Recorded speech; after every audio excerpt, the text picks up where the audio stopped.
Okay, Shavua Tov, B'Shem Hashem Na'aseh V'Natzliach, Yhi Shem Adonai B'Rach V'Tar Adonam. Okay, over time. We've been learning, last week, we started going through the Siddur, the Shaharit. So previously, when we learned Arvit, so we went through the 13 stages that we counted. We counted in the Nahar Shalom or the Rashash. Nahar Rashash, he's talking about Kirat Shema Lamita, that there's a certain order which takes it's a 3-day order, and over there he says, and I can summarize this b'kitzur nimratz in an absolutely concise manner, and then he goes on to break it down into, and you count the different stages. There's 13 stages. Now, once the Rashash did this for us, it's a great Torah, because now we have a way, every tikkun, whether Shachri, Arvi, it doesn't matter what we do, everything that's involved, where we have to take up the mochin, the birurim, and then mashlim them, make them into mochin, and bring them back down, manu mochin, as we've seen Mevor Shaharim and Nahar Shalom. That's the seder of the avodah. So we know there's these 13 stages. So last time what we did was we went through a siddur, we all got new siddurim of Arvi, and we went through and we put them in manually in the 13 places where they are. Now the truth is there's many kavanot, and every page is kavanot and kavanot, non-stop, right? There's no end to them. But when you have stages and categories where you can subdivide them, so then in our minds we can now start thinking in those terms. It's easier to comprehend 13 stages than it is 2,000 stages, right? So there's subheadings. So now we did that in Shaharit. Now we want to, we did that in Arvi. Now we want to do it in Shaharit. Now we've got the Siddurim. We can today go and do that. And then Be'ezrat Hashem, after we do that, which is just a little overview of what we did in Arvi, now we're going to do in Shaharit. And for those people that are joining us only for Shaharit, so we can explain according to the page numbers where it is. And then we can start going from the beginning of the Siddur. Now we've got Siddurim, Be'ezrat Hashem, slowly go through all the Kavanot and try and put them into, we call them Maslulim. They're like pathways, because sometimes you've got parallel events going to Kunim going on at the same time. At different stages of Siddur, they become concurrent routes, if you like, Masulim, journeys that we go through at the same time. So we can work each one out slowly and then slowly build it up until we can go, because it's impossible to do page by page, because sometimes we're in the middle of one tikkun and we started another one and they're working in parallel, you understand? So we have to understand all the different concepts that they are.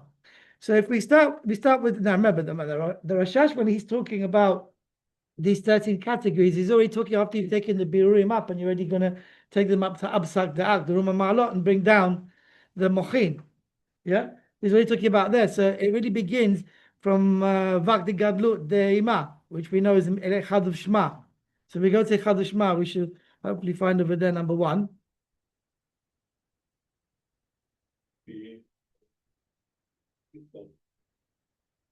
So Echad of Shema, I'm looking for the numbers of these sections. I haven't done this in here for a while. Yeah, but I'm looking at a specific section of number 1. So we'll see how we put them in to the Siddur.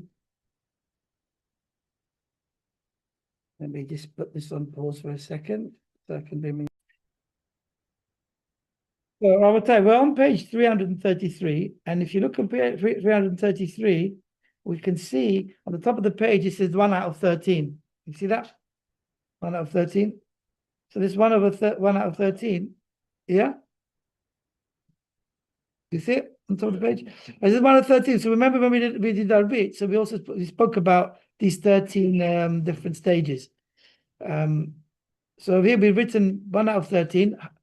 Hamshachat mochin da'achol dechelko v'chelek shela. So it says in Sha'ar Kavanot, Nahar Shalom, that in the beginning we're talking about the mochin da'achol.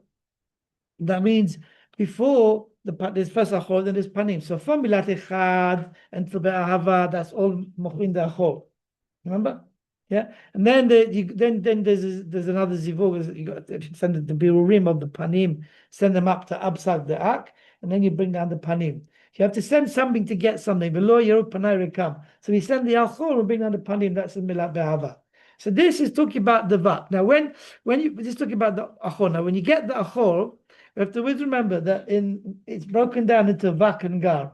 So the Vak is in Echad of Shema, And then in the word Avotenu, Eloheinu Avotenu, Shmona Esrei, that's when we bring down the Gar. There's another zivug over there, and that's when we bring down the Gar. And then we finish with the Mochim which come from Imah. The ones from Imah is called Achor.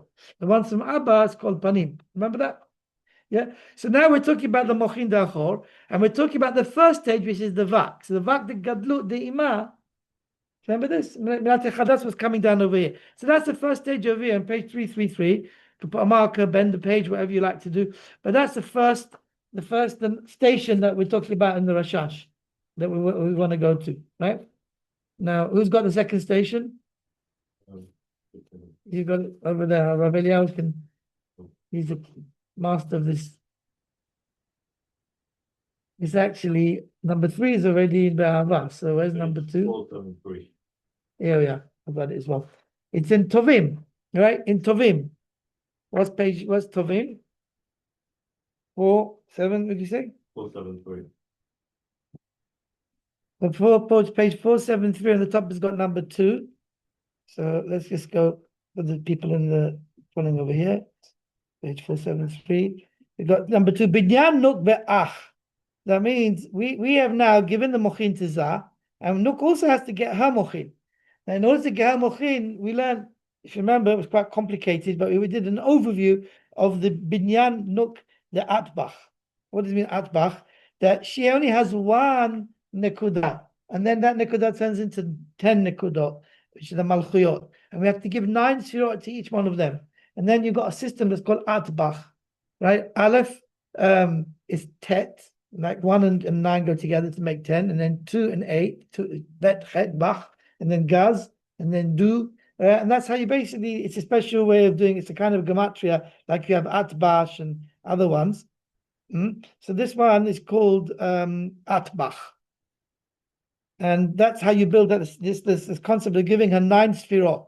So why is it Atbach? It should always be At. It should be 1 plus 9, 1 plus 9 each time. So the answer is that you have to give 9 each time.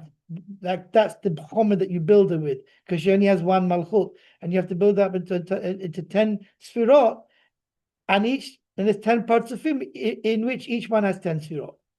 Right? So why is it that it's At, Bach, Gaz, Du?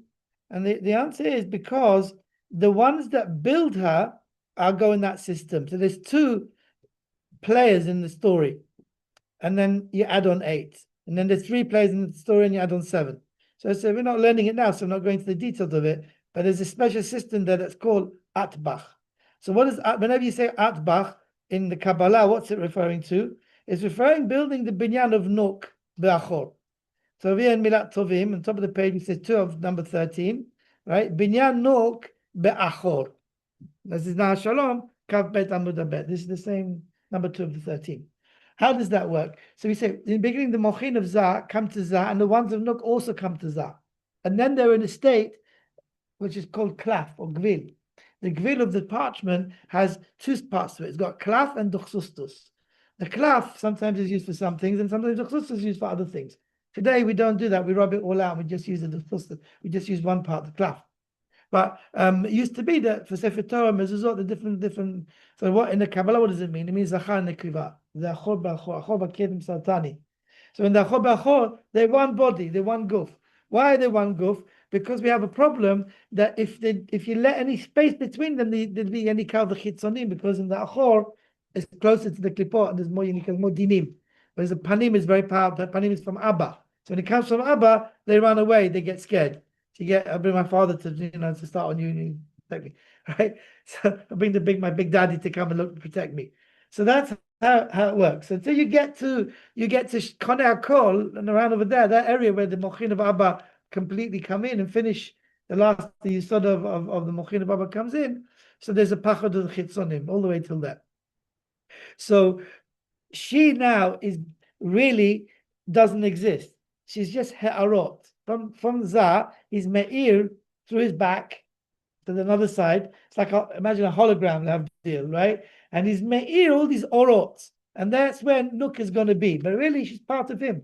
They only have one guf. Then we come to Bilat Ahava, which is going to be the next station. And then we have to saw them in half. So Zah becomes separate and Nuk becomes separate. That's the klaf v'duchsustus that the Sofrim would be doing when they prepare the klaf. using for stam. And that's called the Nesira. And then they remain achor ba'achor, but there's no pachad of chitzonim at that point. And then we bring down the panim. We start to bring down the panim. So here we go. 517 says the Bala Makri. 517 already there? No. 517, yeah. 517 on top, you got 3 more. So what's that? So let me just go to 517 on the computer. This is just literally charting the Bechinot. So if you write these in your Sidurim, you make a sign, you're able to categorize the sections, and each time if you're using it, you can actually realize where you are in the Kavanah, what stage you're at in the Tfilah. So over 517. So we've divided it into Siluk HaMochin. That means after we've finished bringing down the Mochin of Imah, we finished the whole story, right? We got to Binat Ba'ahava now. We did Konah Kozoch, we build them all back. So let's quickly just remind ourselves how this works. Go back to Tovim on 473. Okay? I'm not going to do this on the computer because it will take time. But in Tovim, we started with Bach. We turn the page to 475. You see Bach and Gaz. Bach is Chokhmah, Gaz is Bina. So we now build Nuk. If you look at the page 474, you can see the picture. How we put a picture over there. How you got one sphere, each yellow one at the bottom, and we have to build 9 with the white bits on top. Yeah? And so Bach is the second one. That's Chokhmah. We're looking at 474 on the chart. Yeah, you can see Bach is Chokhmah, Bina is Gaz, Da'at, Du, Chesed, Yatz. Understand? So you do units, tens, and then hundreds. So the units are Bach, Gaz. So if you turn to 476, you see that the Kavanah of Bach. Then there's 2, and you have to add on another 8.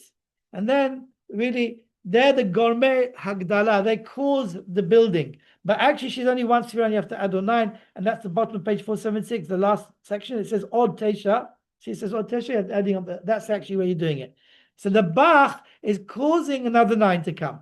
And the Gaz is calling another 9. They're always causing another 9 to come. So Bach and Gaz we've done, right, in the beginning of Tovim. In Koneh Kol, at the end of Koneh Kol, we'll do Du, which is the Du B'Da'at, page 502. 502. So now we've done Chokhmah, Bina, and Da'at of Nuk. She now has 3 Sfirot, which are full. Then you go to 505, you've got Yat, Kaf, and La, right, left, and middle. And on the top of the page, you can already see we've charted on top the yellow ones. The white ones are already there. Can you see the top of the page? So we've got the white ones already full. Chabad is done. Right? Now we're doing Chagat. These are the yellow ones. And then Hamumevi Goel, Livnei Benehem, page 508. Now we bring down 9. So what's left? Keter and Malchut is left. And if you ask me how come there's 11, because you've got Da'at and Keter, that's not for today. Go to page 511. You see the Malchut is Tam, Shen, and Tam. Shen and Tam. And then we turn the page, and finally we finished the Keter, which is At. It's already done in 4 stages. It's the 4th stage. On page 514, you can see we do the Keter At. Yeah? And now she's got 10 Sfirot. All of that, I wrote that he's made through his back to her, and she's built up to be a Partzuf. Amazing. So now she's complete. What do? We get to Milat Be'ava, and we do Abba Mitot Bedin. We send out the Mochin at the bottom of 516 of the Achor. We send them back up to bring down the Panim. So you look at 517, you see all the arrows are pointing up because they're all going up. So page 517 now, we come to stage 3 of 13. Siluk HaMochin. That means we're taking away the Achor that we built up until now. Right? Bottom of the page, Aliyat Gabereshet. Where did they go? Right? They go, this is called the Dormita, or Rosh Hashanah. That remember we did the Kavanot of the Nesirah. So Rosh Hashanah, Aseret Mei Tshuva, we get stuck in this position for 10 days during Aseret Mei Tshuva, stuck in this situation of the Siluk. Every day we have to bring down one bit. So the whole Nesirah, yeah. Very nice. Yeah. I'm sorry, I'm very new to all this stuff. Yeah. Practically speaking, yeah. How do you apply all these plethora of combinations into what you want to do during your year? Be there for 3 weeks. You get used to it. When you start getting used to it, you get quicker. Well, there were people who did it the whole Shemona Esrei in 6 minutes. You scan. Frank Silvani did it in 6-7 minutes. You mentally scan all this stuff. Rav Mordechai Leal, I had him speaking when he's speaking in the Sima of Rav Mordechai Tzia and Kaddish. And he said, the first year of Hadaya, Alava Shalom, he said, I'll teach you the Kavanah. He sat with him, he taught him all the Kavanah in Elul. And he came to do it in a few days, he taught him all the Kavanah. So he said, now you blow the shofar and you also can do the Kavanah. Because before that, he would, you know how they do it, the Baltakeh blows and then he waits and then the Rav goes all the Kavanah and the next one. So he used to do it like that. He said, now you do the Kavanah. So he started doing the Kavanah. And Mordechai, you know, he was a genius. His mind was like a rocket. And he said, he says, you know, he took the book from him. He said, you blow and I'll do the Kavanah. That seems to me like a good combination. Yeah. So you have to practice it, you know. On the other hand, Rabbi always has this story that there was one of the Talmidim. He said, I'm not going to mechavan until I know everything. So one Rosh Hashanah, he says, now I'm ready. I'm going to start this Rosh Hashanah. He started an Arvit. His wife's waiting and waiting and waiting. In the middle of the night, they come to Rabbi and knock on the door. Where's he? Didn't come home. They went to the shul. He got stuck in a kavanah, and they were looking up in the middle of Shemona Esrei what to do. It's 12 o'clock at night. They can't get up next. He's still in the Arvit. You know? Yeah, so you have to, whatever you know, you do. My question, this, I mean, you could get something. So once you learn the story, there's two things we have to remember, right? Like Rav Shaharit of Litsky wrote Sefer Petach Enayim Chadash, and he wrote to Rav Shalom Adaya, and he said, how do we do kavanah? Where's Ilchot kavanah? Nobody taught it. Rav Kaduri didn't teach it. Even Rav Mordechai Sharabi, who had Talmidim, he didn't really teach Shiurim and how to mechaven, right? So what we're doing now is like, they did it or just done it, they just did it. I don't know, the Hadruach HaKodesh, right? So he says to him, in every kavanah, the Rashash wrote on top of the page a hora'ah, that you have to read it and work out what you're going to do, and then you have to do it. And when you're going through the Shemot, that's when it's happening, right? So these things are actually happening. Now we're telling you the story. Like some people will look at the GPS and they think, I went to Gateshead. I drove up to Gateshead by looking at the map. They didn't do anything. They're sitting in the same place. Didn't go anywhere. So we take a siddur, we're just doing GPS, okay? But really, if we were really connected, and the Shemot would be going up to all these hechalot, to all these olamot, they really go up. They go up and they come back down. The Ohr HaChaim HaKadosh used to do that. Was Ari and all this Talmidim, Rashash. The Baal Shem Tov claimed that when he was on his way up, the Ohr HaChaim was always on his way down. This is when he finished. He used to clear the pathways, and it was all clear for him to go motorway. There was no traffic. Huh?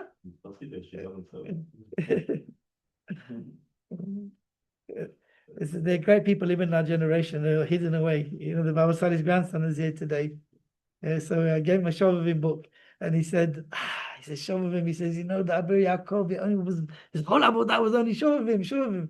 So I heard this week the two of the Baba Sali's grandsons in our generation, they do Tanit Hafsakah the whole week. They don't eat food. I don't know which ones.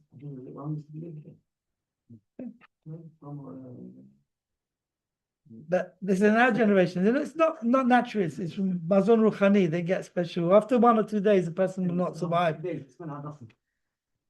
Yeah, they get special. This.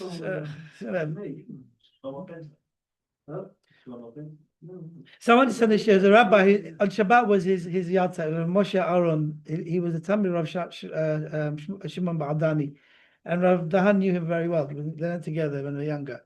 Right, this one of his Talmidim gave a share. It's an hour and 45 minutes. But this rabbi, he became like such a simple-looking person. He had his tefillin all day long. He did all the kavanah. I've got this videos of doing. He lived in Bnei Brak, but he was born in Chulon. He used to give shiur and Kabbalah in Chulon. If you walk in the room, he'll tell you everything you did that day, every avirah, every mitzvah, and it's crazy, the hasagot which he knew, right? I mean, if you want to hear, you got time to this. That's in our generation. He only died last year. Okay, so the people that have the real Moshe Aaron, Ben Sultana. I don't know his family name even, but it's incredible. If you listen to his Talmud speaking about, you know, when I don't know if it's waste to share, they're speaking about that. It's not a waste, but I'm saying, but there are. You ask me what's the point of all of this? We get closer to Hashem. So, Right? I mean, so what's the effect in the Kahal? If I do Okay, a so little bit more you have to go back to first. I can't go. I can't go all the way back. I only do 3 minutes. I can't go and go all the shim again. But we spent the first one or two shim only talking about this, about when you do a kavanah, how what it does in Shemaim and how you're called to doing the Ratzon Hashem, the Leshem, Leshem about it. Otherwise, we're just praying to Hashem and using our zchut. But when we do these kavanot that were revealed through the Ari and to us, then we're actually doing. Not everyone's going to do it. It's not everyone's avodah. This rabbi was saying all these Rosh Yeshivas and everything. He says, whatever, he says, both good and bad. But I'm saying, like, it doesn't matter what other people are doing. It only matters what my potential is and what I can affect and what I can do to bring the Shekhinah and the difference I can make. And we're zochet to know that this makes a difference, right? And the difference it makes is that we're doing a tikkun in the olamot that happens every day. And the more we can be synchronized with it, and the more details and more fratut we can understand what's going on at every stage, the more it's considered that we did it. And we're taking the Shekhinah out of Galut. There's 64 different Bechinot of Shekhinah and one Shemona Esrei they get fixed. And each one is Shekhinah, you're taking out of the Galut and making a Geulah. So you can't imagine the happiness that Baruch Hu has from this. It's called like we were doing Patechet Yadech. It's like when we bring the Mazon to the Shekhinah, then the Shekhinah gives us bracha because they're happy that we have to pray first that the Shefa goes to the Shekhinah to take her out of Galut. So that's what this is all about. But it's the prati of what's going on. The more we understand it and we synchronize with it, it brings the Geulah. It says in Zohar Kadosh, if you do this, it will bring the Mashiach. But the main thing is that with this tikkunim that are taking place over here of Hashem's name. So 3 of 13 is a siluk. We took out the mochin the achor. And where did they go? Al gabe resha dezah. So that is now asleep. So we're taking it out of him. When we take it out of him, the ones that he was made to her also will come out. But now we're going to give her ones directly from Imah, and he's going to be asleep. And that's called V'yapelu im tademar adam. So we turn the page on 513. Binyan nuk de'achot shelo al yidei zah. That's number 5. Yeah. So this was for those who are watching the screen. This is number 4. I'll give a resha dezah, and then the next section is number 5 of 13. Now, you don't see 1, 2, 3, 4, 5 to 13 in Nahar Shalom. If you go and look up, you won't see these numbers. It's one paragraph, but we broke it down into those sections like over there.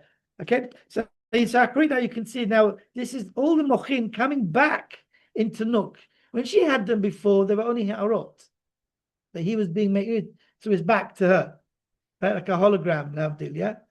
Could be a chol. Now she's getting the actual mochin straight from Imah because she now has kelim. So it's like she has everything and he has nothing.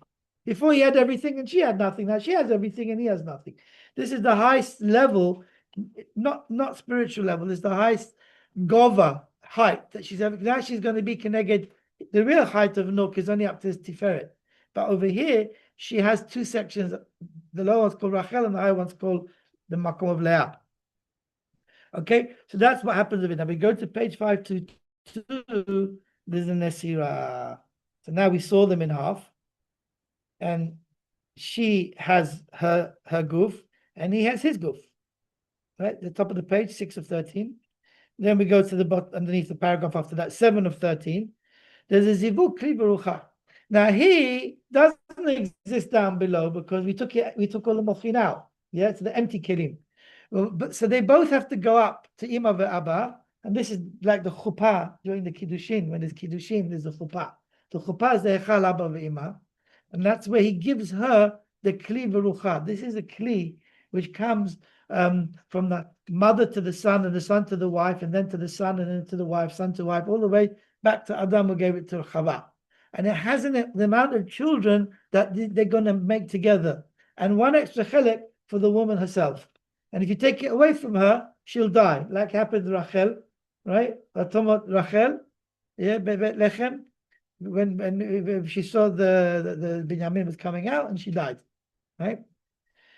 So this is the Kli Berucha. This is by Zat to give Nuk the Kli Berucha, and that's why there's another Abba Mitzvot Beit Din, and then at the bottom you can actually see. Why are you thinking Abba Mitzvot Beit Din?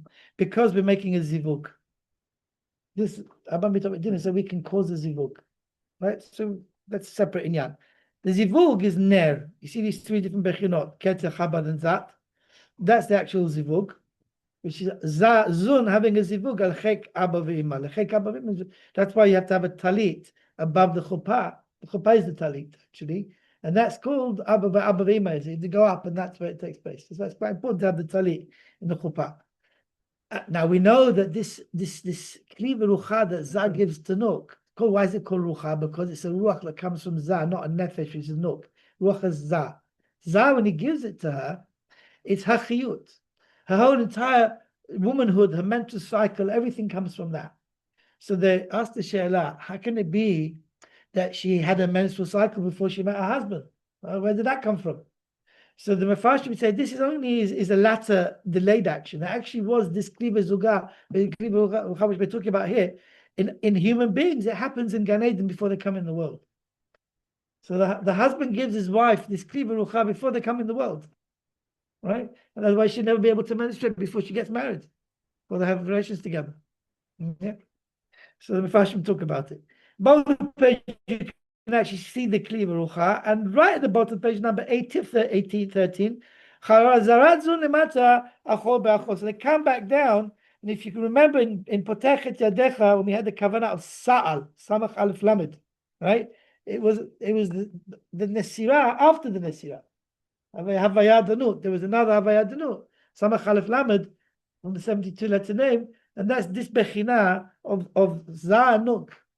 They're now not connected anymore. They're separate gufs, right? But because they've received all the mochin, so to speak. I mean, they're in a state where there's no pachad of the chitzonim, and then we send them up, and then we send them all up. Abba mitot bedin again. Well, no, we don't have to do it, but we have to just send up the rafach. I mean, on page 523, on the next page, send up the rafach, and then we go up to absag the ak, page 525. That means what's absak the act? It's Ruma Ma'alot. We explained this place called Ruma Ma'alot, where there's a new zivug to bring down new kochot, to bring down new mochin. What's those new mochin? The mochin of the panim. So number 9, which is mochin of the panim, is on page 527. Come to 527. All these bits in between are all the nitty gritty of how you do it. Okay, which we're not learning everything now in one go. We have to come back and learn it and spend weeks on each page, literally, right? But 9 of 13 is the next section. Zivug Abba ve'ima, mochin de panim. We finish with Achor now. From now on to the end of Shemona Esrei, we're going to bring down the panim. That's number 9. Number 10 is now building Nuk. We remember last time we built Nuk with the Achor, which was Atbach. Now we have to build Nuk with the panim. So this all happens in Melech Ozer and Moshe Magim. We give it everything. The Panim, Melech Ozer. So top of page 529 is number 10 of 13. Moshe Umagen. And now she has it all. Okay? Now, it would have been nice to leave it with her, but it's no good because she has everything and it's supposed to come from him. And this didn't come from Zah. This is what she got from her mother, from the Ima. So we have to take it all back from her and then give it to Zah, and then he will be me'ir to her throughout the rest of Shemona Esrei. So the bottom of page 539, we have to take it away from her. After giving it all to her and he's still asleep in his Don Mitah, we confiscate it and we say, sorry, Hashem created the world, you're Ezek Kinegdor. You have to rely on your husband. And if he takes advantage of you, then go to the Beth Din and they'll beat him up. Okay? Like the Rambam says, right? Right? He has to look after her. It's his job. That's the whole purpose of him being in the world, to look after his wife. Right? So, but 11 and 13. Hitma'atut Rishonah denuk siluk hamochin. We take it with this. Achar kach chozrim u'mistalkim hamochim v'nizkarim b'partzuf hanuk. We take it all away from her. The olim omed al geberesha dizah. Yeah, and she goes back to the matzav that she was in before. Now, you know, at this stage, Purim is coming soon, but I don't know if we'll have time to go through the swap to Purim or we'll have to swap to Pesach. But in the whole sod of Purim is this Gilui at the end of the Mochin of Nuk, when you're in Rachel, you've got Abba inside of Ima, and the Ever of Abba is longer than Ima. So the Ateret HaYisod of Abba comes out. So over here, there's a he'ara of the Ateret Yisod Abba in Nuk, because now we're going to take it away from her. But 1 second before you take it away from her, there's something that's called Gilui Mordechai ve'Esther. This Gilui Mordechai ve'Esther on Purim morning in this part of the tefillah when it comes out. Normally every day it comes out. We turn the page and it's gone. Right? Halaf halachlo. Right? It disappears. But on Purim, if straight after we read the Megillah, if we'll do the mitzvot, says the Rashash of Matanat Lev Yonim and Sudat Purim, we can moshech that hara the whole day of Purim. And that's the secret of Gilui Mordechai ve'Esther. There's only one day in the year where you can do this, and that's on Purim. That's the sort of Purim. That this day, the miracle can last. So that's 11 of 13. By the time we've got 2 levels left. So what's number 12? 540. On page 540. Next page, I think it's the same. Why? It says 11 and 13, it goes back to 11. It's back. Where goes back to 11? 540. 542. Yeah, that's something else. That's part of it's a continuation of 11. I tell you, sometimes you start one page and you concurrently have to carry on with a concurrent parallel kavanah, awana. So let's just do page 540. So what's 540? Gadlut za veharat nok. So now za has taken it back from nuk, right? So you have to start all from the beginning now, give it to za each time, and then he'll be made to nuk through the rest of the brachot of Shemona Esrei. So we're on this page over here, 540. The top of the page is written 12 of 13 is Gadlut za, right? Veharat nuk. Now, Rabotai, from here till Sim Shalom, that's what we're doing. So we're going to jump from page 540 all the way to Sim Shalom. And then we go to page 667. 667. 667.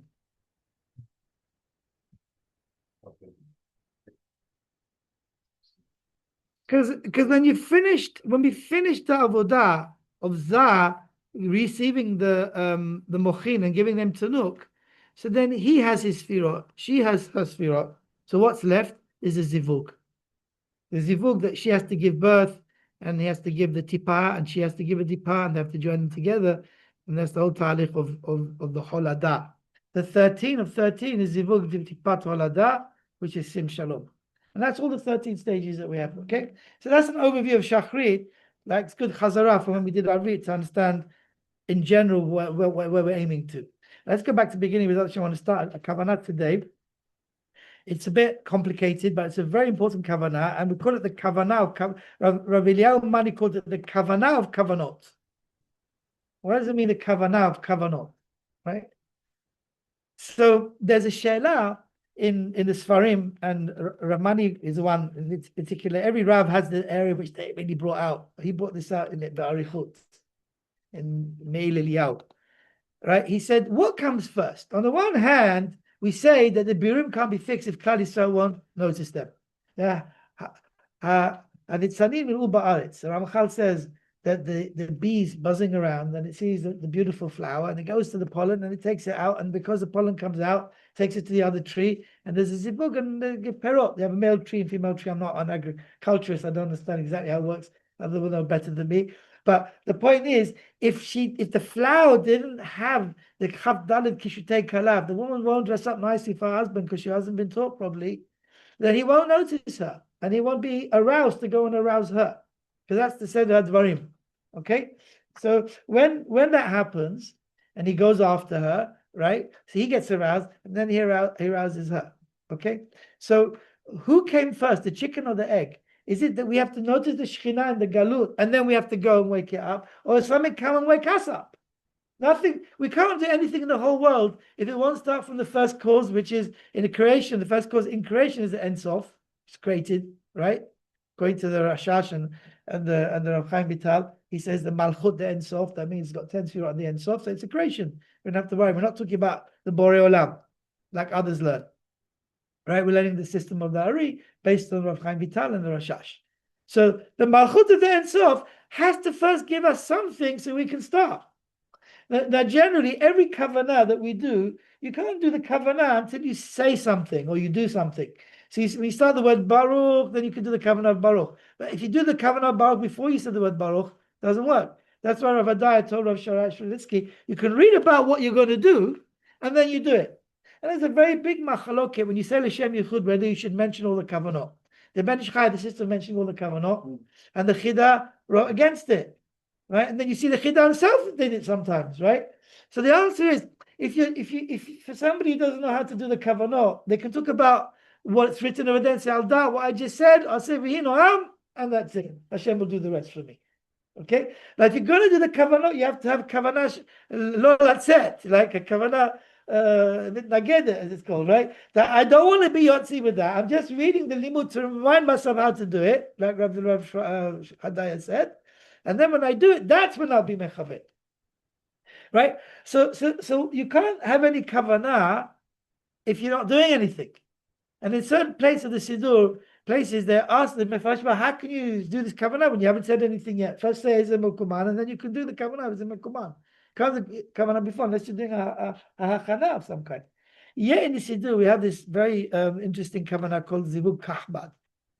And the Zivug Kahbad is on page 16. Okay, so we go back to page 16 now.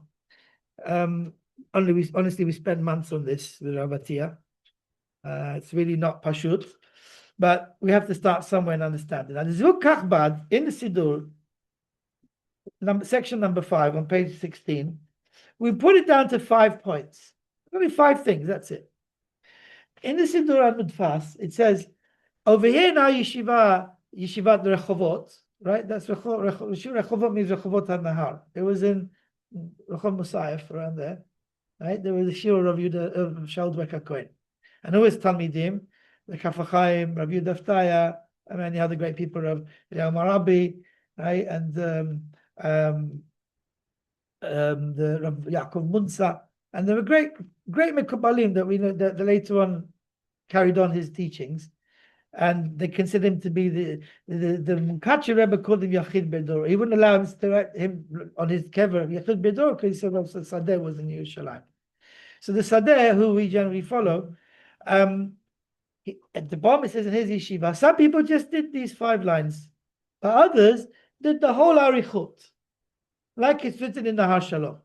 So in Nahar Shalom, over the course of about 6 pages, it starts going through Shaharit, and it says in each place, and it's got this whole long Arichut. So imagine number 5 is 1 to 5, right? Now look at page number 17 and see the whole page, and this is only a summary that we've done, right? 12 bits, and then 1 bit, and then 4 bits, and then another 4 bits, right? All that is what the 5 lines are talking about. So when the Rashash explained it in the Nahar Shalom, not in the Siddur, he explained it in much great length. And this is only the section you do before Korbanot. This then repeats itself before Baruch Shamar in a very similar vein, but not exactly. So if we jump to page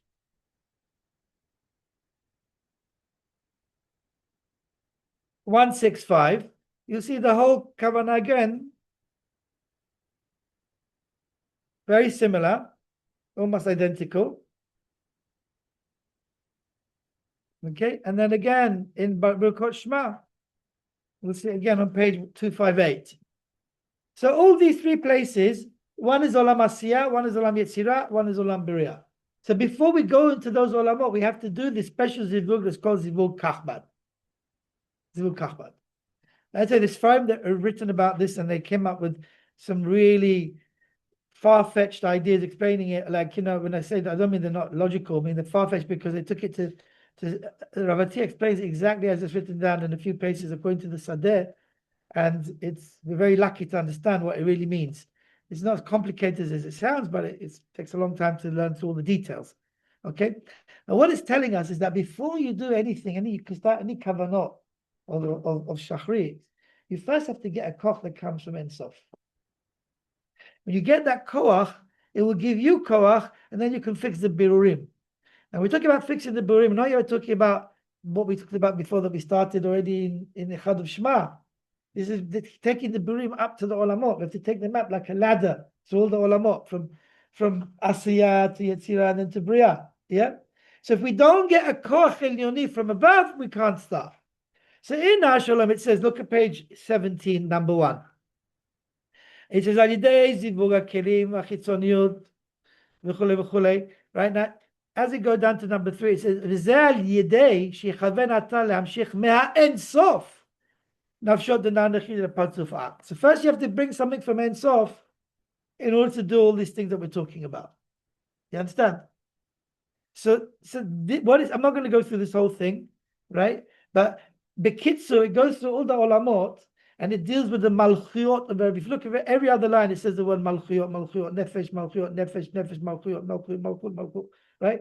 Because Asiya is all malchut. So you have to bring koch from Ensof through all the olamot, and it's the bechina of the malchut till you bring this koch to us, so we can make a zivug, and the biurim themselves have to make the zivug.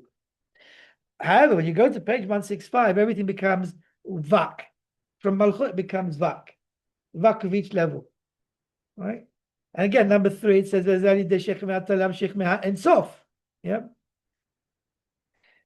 And then when you get to page 258, it becomes binot. So you got binot for bria, vak for yetzirah, and malchuyot for asiyah. This is what's written in our Shalom. Okay?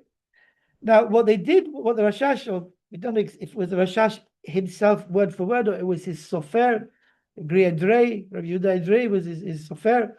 When they wrote in the Siddur, they did a kitsu version of all that section. And that's the 5 lines on page 16.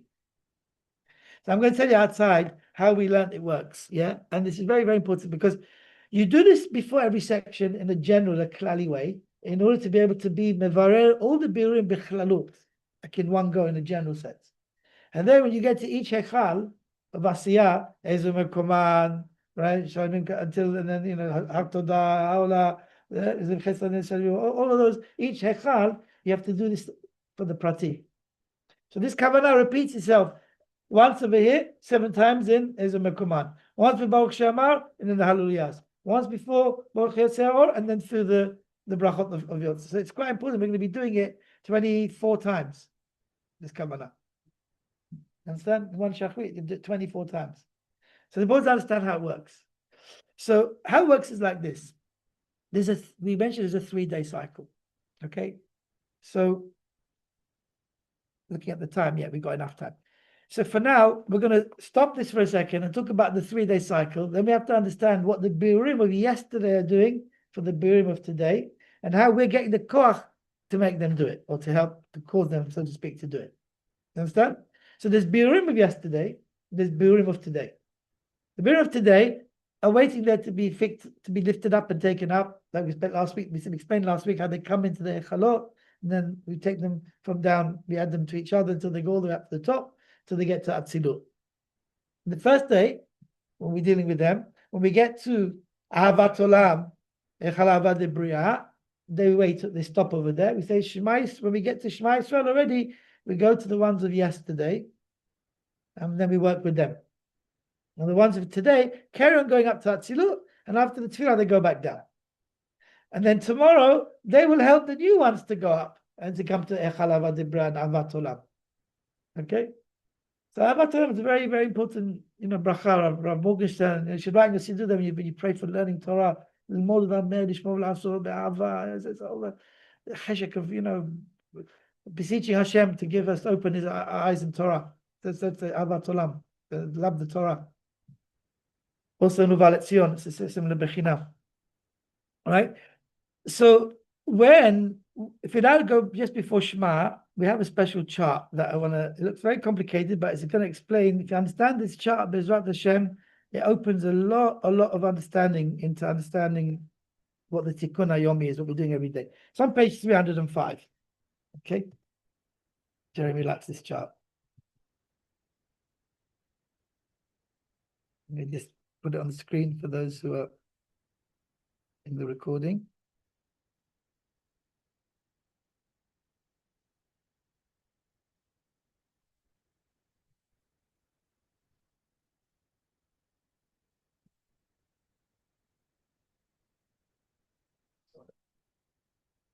There's the 3-day cycle. I'm going to see if I can just change this view to clockwise.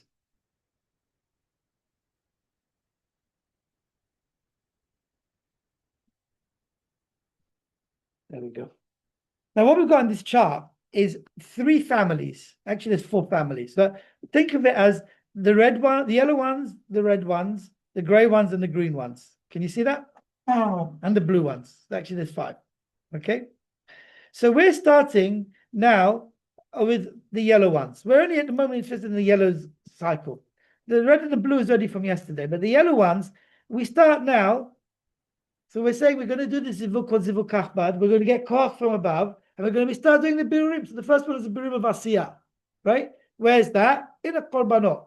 So we get to Izim command, we take them to the Echalot, Kaddish, and they go up to Yetzirah. Right? So we go with the korbanot, then we go to Zmirot. Can you see this Zmirot? Yeah. So Zmirot, we start with korbanot number 1, and then we go from korbanot, we go to Zmirot. And then what happens in Zmirot? So we do zivug kachbad before Baruch Shamar. And then we go to the Hallelujah, 7 Echalot, and we finish with Yetzirah, Kaddish, and we go into Yotzer Or, go to Olam HaBriah. Before Yotzer Or B'Chosher, you have to do the Kavanah Zivug Kachbad again, either the long version or the short version. Okay? Until you get to Avat Olam. When you get to Avat Olam, okay, what happens? They're going to stop. They're going to stop, and we're going to switch over to the pink and the blue ones from yesterday. I'm not going to say what you're doing right now. It's not important, right? But let's carry on following the path of the yellow ones and get to number 5. So from 2, 3, 4, 5, and I can't find 2. There's somewhere over there. Right hand side. Right on the right hand side. Yeah, it's from 2, 3, 4. Right, is all yesterday and the day before. Okay. Then you come back to 5 after you finish your Shema in Mevayatziv. So you see this Hechalot over there as well. So you have to carry on. They came to Ava or Echel Ava. What's above Echel Ava? So now the Tiferet is above Chesed and Gvura. It's very interesting. More the Olamot, Tiferet underneath. You got Chesed, Gvura, Tiferet, right? But in Olam Briah, Tiferet is above Chesed and Gvura in the Echalot. And it's got 6 Echalot. So then we have to do Tiferet, and then we go to Kachbad, which is Echal Kodesh Kodashim, and until the end of Shmona Esrei, and then Aleinu L'Shabeach goes further up. I'm showing it's not really going up; it's in the same place, right? But between 5 and 7, there's the birurim, the new ones of today, that did not get fixed. They only came to Echal Ava Debriah, yeah. But then they have to carry on going to Atzilut when you get to Shmona Esrei, right? And they stop over there. At the end of Aleinu L'Shabeach, everything comes back down. But the ones of today's Shmona Esrei that did get fixed, which are the pink ones, blue ones is history now. But the pink ones, which were in day 2 now, they come down with the yellow ones. Okay? If you read the Hebrew, it explains it, but I don't want to make it too detailed. Which you mentioned was so important. No, I was just saying that. It's nothing to do with the Kavanah. I'm just saying over there, it says, because we talk about Torah over there, so for Torah, I'm saying. Okay? So now the yellow ones, now they come to the second day, right? In the middle section. Right? So day 2, what's going to happen? There's going to be a new family called the gray ones. The gray ones, this mishpacha, they're going to go through the Hechalot until they get to Echal Debriah in Shema. And then in Shema, we're going to swap. We're going to Shema Yisrael Hashem Elokeinu, Hashem. That's going to be the mochin of the Yenikah, which we haven't learned, right? And then the mochin the Yenikah is in order to go up to bring the mochin of the Panim, the Gadlut, right? Which we said the Gadlut starts in Achor, will be from Minat Echad, and then Avotenu Shmona Esrei will be Gar, and then Be'ava will be the Panim. That's fixed in Shmona Esrei. That's all the yellow ones in the second day. You understand? So now if you look at the yellow ones, it says Rafach the Gadlut. You see that on the left side? And then Mochin Shlemim Dezun. That's what it's called in our Shalom. They got everything now. They got from above. It all comes down to them. What came to in the Yenikah, in Shema Yisrael Hashem Elokeinu Hashem, that's called Yenikah, that comes from Yasut. But what comes from Abba Ve'ima, that is the Gadlut that comes in Echad, and then Avotenu, and then through Elokei, Gomel, and then you finish until Be'ahava. Get everything, right? So now that's what he did in Shemona Esrei. He came to Sim Shalom. We have to wait for the zivug. No, they're going to go back down again, and they're going to come up tomorrow on the 3rd day, and then in Nefilat Apayim will be the zivug, the tipa. And the tipa has a different story. The tipa has to go through its own journey as well. That's when you say Hashem Melech, Hashem Malach, And then the Kamot Hashem, there's Biurim over there, which are for the Tippah, which are going to be fixed in the Neflat Apayim of the third day. Now, if what we've learned from this chart is we follow for the yellow path, the first day you only do Birurim going up to Echalavad the Bria. This is according to the Sadeh Shita. That's what I follow, is what we do. Hashem, the whole Siddur is built on this, and it's amazing. Okay? Then it carries on going up the first day. After Elenu Shabbat, they come back down. And all the kavanot of Elenu Shabbat, there's special orot called makifim, which are to protect these biurim because it's dangerous, because they haven't yet been fixed. And the nikah, the party gets Elenu Shabbat, miss out parts, they don't have kavanah, they're out the room. Then the people, they're giving all the shefa to the chitzonim. They fixed it, and then it goes to the wrong place. Yeah. But if we protect them, then tomorrow they'll come back up, and they'll get fixed in Shema and in Shmona Esrei, and then on the third day they'll come back up again, and there'll be a zivug in Nefilat Apayim. That's basically the order that we have to remember. It's a bit complicated, right? That's without even explaining the details of it, but that's basically what we want to know.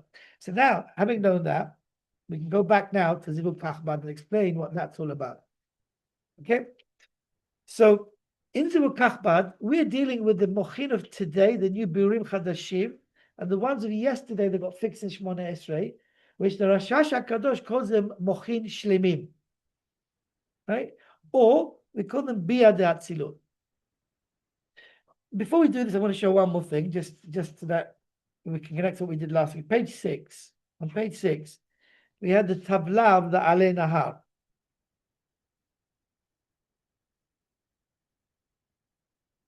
Right, the Tabla of the Alei Nahar. I'm just going to rotate this view so people can see what we're talking about. In the Tabla of the Alei Nahar, we have got the left side, which is the Pnimiyut, and the right side, which is the Chitzoniyut. Right? And in the Pnimiyut, we've got 4 alamot Asiyah, Yetzirah, Birah, Atzilut. Yeah? The right side is Abba Ma'asim, we talked about last week in the Shiur. Now, when we're going up the Hechalot, so imagine that, if we're talking about this pathway of the yellow ones we talked about in Atzilut, right? The Biurim of today, they have to reach Atzilut. That's what they have to reach, right? Till you get to the end of Shema. How does it work? So you do Korbanot, Kaddish, and then you jump to Yetzirah. So then you go to 18, 19, 20, right? Then you do the Hallelujahs, and then again Kaddish. You go to 10, 11, 12 in Bria. Then you get to Havat Olam, and they stop. When we get to Shema, we jump to the ones that were here yesterday, right? Now they're still over there waiting from yesterday, right? The truth is they went down and came up again. But for argument's sake, they're in a time warp. They're waiting for it to be the delayed reaction, right? We jump to them, and we then take them into Atzilut, and they become 2, 3, and 4. 2, 3, and 4 is called Bia de Atzilut. You understand what I'm saying? Look at Bia. Bria is number 2, Yetzirah is number 3, and Asiyah is number 4 of Atzilut. Bia de Atzilut. So Sadeh says Bia de Atzilut means the mochin of yesterday that went back down and came up again. They're called Bia de Atzilut. So the ones of today are going to become also Biyad Atzilut, and the ones of yesterday are going to get fixed in Shmona Esrei, and then they're going to cause Mochin Shlemim Dezun. They've got Kelim, and they've got all the, we said Chamisha Bechinot, right? Of Kol Sameh. They've got Kelim, Slamim, Libushim, Morot, Mochin, they've got everything, all the Nanachis, they've got everything. So they're complete Partsufim. The Zun is fixed. Right? Why do they come again? Only because they're helping in the new ones have to come up. So there's this kind of system of that goes round, and the old ones come to help the new ones to come up, and it's like a magnetic pull, and it pulls them up like a system, like a flush system, and the water goes round and it comes back up. And they have these executive toys where things can keep on going around forever. They go up, and then the gravity brings them down. They go up again and down and up. It carries on, Khalila, until Mashiach comes every day. They will finish before the time on day 3. Is what? Shalom on day 2 already. They're already on day 2. They have to go. They have to the ibur of Ima takes 2 days. So they need an extra day till Nefilat Apayim. That's another sugya. Okay. little by little we'll cover it, right? So why are we going back to over here? Because we want to give it names now. We're going to give it 3 names. Mochin Chadashim, Birurim Chadashim, Biyad Atzilut, Mochin Shlemim. This is the Lashon of the Rashash himself. Okay, so it's also in Olat Tamid, and that's how the Sadeh explained the Shai Rachamim. The sources are in the Siddur in different places. Yeah, not made up. This is what they used. Chazal used it. Now that we understand that, we're only today interested in 2 different players, right? One player is the Birurim Chadashim, and one is Biyad Atzilut, which is the ones of yesterday. Now we can read page 16, and Bezrat Hashem will finish with this Zivug Kachbad. Again, why is it called the kavanot of kavanot? Because you can't do any kavanah if you don't get something from Shemaim. And this is the one kavanah that you don't have to do anything. You start with this. You start with the kavanah, and then every kavanah after this, you have to do a dibur in order to be mechaven. This is the only kavanah, so to speak, that before you do anything, you have to have this kavanah. That's what the Rabbani says. It's unique enough from all the other kavanahs, but the kavanah of kavanah. Before you can do any other kavanah, you have to first get koach from above. And when we get this koach, what we're doing is we're going to explain that in the mochin of yesterday, we have to divide them into 2 parts. There's the gar and there's the vak, or the zun, right? So what we do is in the hechalot, and now generally we're talking about the whole of Asiyah, but in Ezemokama we'll go and do it in every single hechal 7 times, right? In the whole of Asiyah, all the birurim that are going to get fixed, which belong to Olam Asiyah of today, these new birurim, all of them, right? They are now in the hechal, and over there comes the birurim of yesterday, and the birurim of yesterday. There's a zivug of kachbad. Zivug kachbad. Remember this is what it's called, zivug kachbad. Who is this kachbad? It's the kachbad of yesterday, which is called biyad atzilut. The biyad atzilut of yesterday, their kachbad, their gar, their chabad, gar, it's all the same thing, kachbad, right? They have a zivug, and it gives koach to their zun of yesterday, and the zun of yesterday is mevarer the birurim of today. That's what this kavanah is. But if you don't know this, it doesn't begin, right? And there were mistakes were made in understanding this because of certain words that we use, and they were taken to the wrong place, right? But it simply means there's today's and there's yesterday's. Ones of today's are sitting over here waiting to be helped. Help me, I'm in Galut, right? Person goes on business and he ends up in, I don't know, some island off Spain or in Italy or somewhere, and he needs to now find a minyan and get kosher food. There's birurim over there that he has to fix. And Hashem brings him over there to fix them, right? He's waiting for thousands of years. And so, I'm going to have to miss a minyan. I've got no time now, right? So he lost his image via the birurim. At least he should pray, obviously. Yeah, right? He starts compromising. So then it says he'll get hit with Yisurim because it's like the hamakeh of the sir'ah, of the dvorah. He hits him to say, I waited 5,000 years for you to fix me from the time of Adam Rishon, 5,000 years, right? And you just walk by and miss me. The Shekhinah's in Galut. Take it. So these birurim have come in today to be fixed. Have to have rachmanut on them. How do we fix them, right? So we need the ones of yesterday. So the zun of yesterday, the kachbad of yesterday, right, makes a zivug, and that gives a koach to the zun of yesterday, and it's mevarer the birurim of today. Why is it like that? So now let's read it inside. Number 1. Yechaven zeveg zivug kachbad. Now this zivug kachbad is in the 5 nekudot. If you learn Otzrot, the parts of him of Atzilut have got 5 parts of him. There's Atik, you mean, there's Arich, and there's Abba Ve'ima, and there's Zun. So in all 5 of them, we actually got in 5 different places, right? There's a zivug of kachbad. The Asiyah de Atzilut. We said there's Biyah de Atzilut. So now divide the Biyah into Asiyah, Yetzirah, and Bria. So this is Asiyah de Atzilut, which in our tabla of the if you go to page 6 of the Nahar, you see number 4, Asiyah de Atzilut, number 4. Number 4 comes down every day, and where does it go? It goes in 26, 27, 28. Right? So we're writing over here, it says the Asiyah de Atzilut, yesterday's number 4, Hamidlabshim bepartzuf shekenegdam be'asiyah tachton, which is 26, 27, and 28. Right? So this biyad atzilut, in our case, the asiyah of atzilut number 4, it comes down to 26, 27, 28. Right? Right? from this kachbad of yesterday, a special shefa that's called kisut. This shar kisut ve'ona, right? So this shefa is called shar kisut. Nanachi the nachi, the nefesh, that means the nachi, the neshama chayachida, right? Means the nanachi means all the bechinot of nachi, which is kachbad. Nachi is keter chochma bina, yeah? Neshama chayachida. So it's of the nefesh, which is olam asiyah, which we're in right now. Mochin pnimim makifin, that means all the morot.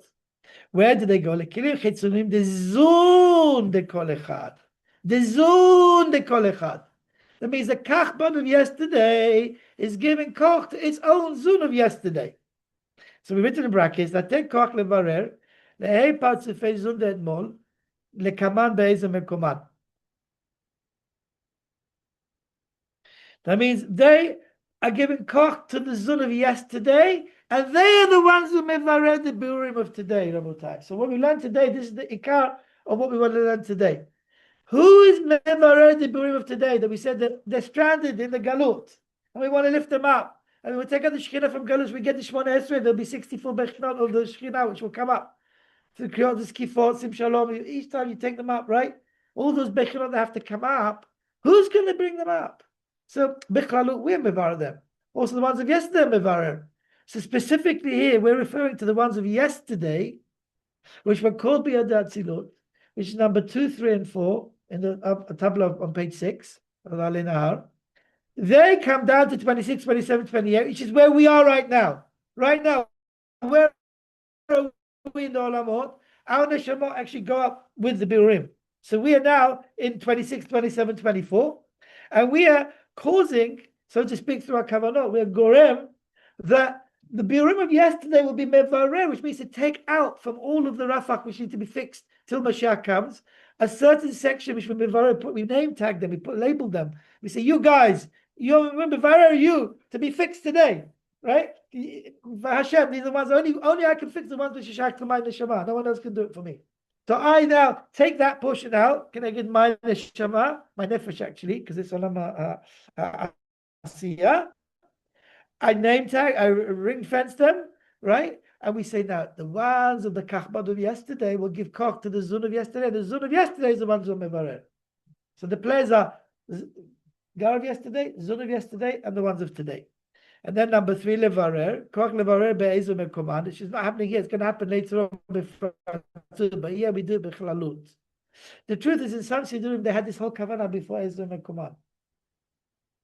And there's one opinion, Simchat Cohen, he says, I can't take it that you're going to do a kavanah with the same word. He says, you have to first say the word ezo, and then you can do this kavanah. But Ramani already said, this is the one kavanah, you don't have to say anything for it. But he was so troubled by doing this kavanah without saying a word that he moved the whole thing to the command. He said, you said word ezo, that's when you do this kavanah. But the Ramani says, no, you need to do it before you start anything. Even what we're going to do between now and ezo coming, you need it for that as well. Because it's the kavanah of kavanah. And that's what we follow, right? So number 3, Habirurim kelim chitzonim. Chitzonim means asiyah. That means during the korbanot. Yeah. Whereas in the next section before Baruch Shamar will be emtzaim, kelim emtzaim, because that means kelim emtzaim, the ones which are to do with olam yetzirah. It's just a code word, right? Levarer Habirurim kelim chitzonim, which is olam asiyah. Kachbad de melachim de kol echad mehem. The bechina of the kachbad. That's what we need. And we take them out with what's Pnimiyut Asiyah. You know what that is, right? The left side of the tableau of Nahar on page 6. That means 26, 27, and 28. That's the Pnimiyut Asiyah. Rather than 30, 31, and 32, which is Chitzoniut, which we did in Yifnei Yitol and Chai Brachot. Yeah? Yeah? And it says, V'nefesh shelo, that means me. And my nefesh has to go up with it as well. And number 5, V'lichlol v'la'alot imahem Chitzoniut Asiyah. But don't forget to step along with you 30, 31, 32, because they also need to be taken up, right? Like we said last week, not now, but when you get to Kaddish and Baruch Shamar, right? How do you do it? End of number 5. Derech echalei zad asiyah, which is Ezo Mekoman. לכל אחד מהם, ולעלותם מאחד לאחד עד היצירה, וזה על ידי הקורבנות. So going from now to all the korbanot, Till you get to Ezra Kuman, we're going through these places. In fact, the Ben Ish Chai says it doesn't really happen in Ezra Kuman. It happens in the Meshka of the Tefillah, but we're only mechamen at the end of the section. Interesting, because if you're in a hurry and you have to leave bits out, which you shouldn't do, right? But the Ben Ish Chai says you can leave out Ezra Kuman. So you think that's the most important place because that's where the Birim go up. He says, no, they don't really go up over there. That's only where that's the siman of how you mechaven it. Okay, so it's open to, that's the Ben Ish Chai. So he don't like that. He's seen this, he doesn't say to say Zimmer Kuman, he says to skip it. It's interesting. Okay, but here it's very clear, also in the Shem and Sasson, that it's through the Rashash's Lashon is through the Korbanot. You go up till you get to Olam HaYetzirah. What are you doing in all these places? You're taking up the Birim of today, and who's doing it? The ones of yesterday. And how are they doing it? This is the Kachbad of yesterday, Kiskach to the Zun of yesterday, and the Mevara. You have to do that in every single Echad. And we've written in brackets to finish it off. Kan ze bichlalut. Here's a general kavanah. V'zeh mekoman ze befratut. B'chol echal, b'chol hei partzufim. That's what the Shem and Sasson says. I'm not making it up. Shem and Sasson says it. If you look in this chart we made at the bottom, we made a whole chart to show how it works. Yeah. So you see, at night time, 2 fell to 10, 3 fell to 2 fell to 10, 11, 12, 3 fell to 18, 19, 20, and 4 fell to 26, 27, 28. And then you've got the same word that we've got above. It tells you how they go back up through the different parts of the tefillah. Baruch Adonai leolam, amen v'amen. Actually, we're this, so why not? This is just a synopsis of what we're going to do later. No, you have to mechaven it over here. But you're not actually doing what You are. That's what I'm saying. You are bechlalut. You're doing it for the whole of Asiyah. Yeah. You're doing it for the whole of Asiyah. You understand? I don't